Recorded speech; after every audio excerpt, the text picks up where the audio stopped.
Assalamualaikum Ayah. Waalaikumsalam warahmatullahi wabarakatuh. Bagaimana anak-anak? Sudah siap mendengar cerita hari ini? Sudah, Ayah.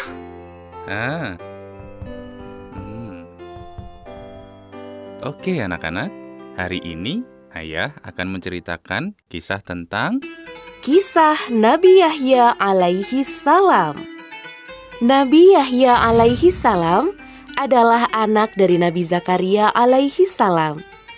Allah Subhanahu wa Ta'ala menceritakan kisah hidupnya di dalam Al-Quran dengan cukup jelas di dalam surah Maryam.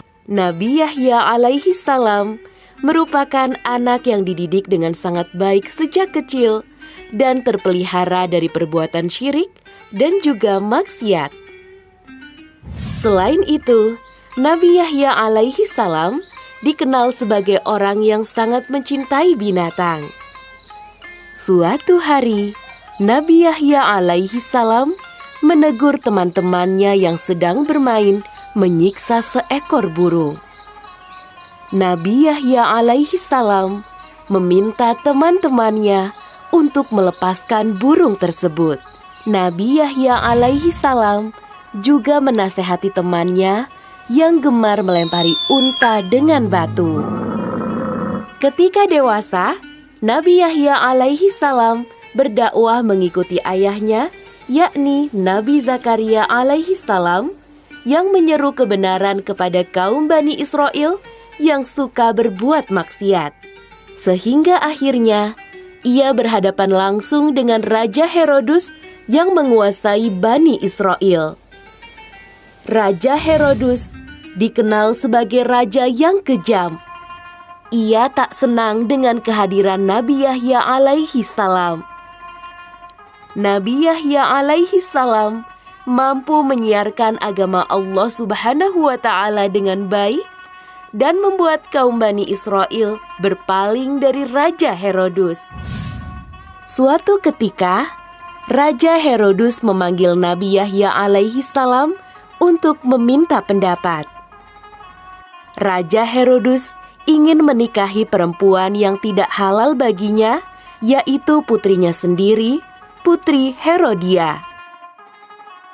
Nabi Yahya alaihi salam yang memiliki pengetahuan yang tinggi dan tegas mengatakan pernikahan itu dilarang oleh Allah Subhanahu wa Ta'ala. Dan Allah Subhanahu wa Ta'ala akan mengazab pernikahan yang tidak halal seperti itu. Raja Herodus pun kesal dan ia tak terima dengan pendapat Nabi Yahya alaihi salam. Dia memerintahkan pengawalnya untuk mengurung Nabi Yahya alaihi salam ke dalam penjara. Putri Herodia juga tak senang dengan Nabi Yahya alaihi salam.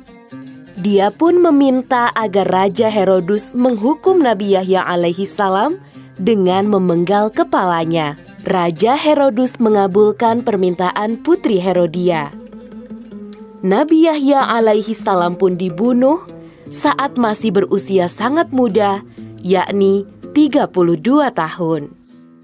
Walaupun Nabi Yahya alaihi salam sudah terbunuh, namun sesuai dengan janji Allah Subhanahu wa Ta'ala bahwa Nabi Yahya alaihi salam sudah mendapatkan kesejahteraan sejak ia lahir hingga di hari kebangkitan nanti. Dan kesejahteraan bagi dirinya pada hari lahirnya, pada hari wafatnya, dan pada hari dia dibangkitkan hidup kembali. Allah Subhanahu wa Ta'ala sudah melaknat Raja Herodus dan pengikutnya sehingga mereka mati dalam kesesatan dan mendapatkan siksaan yang sangat pedih.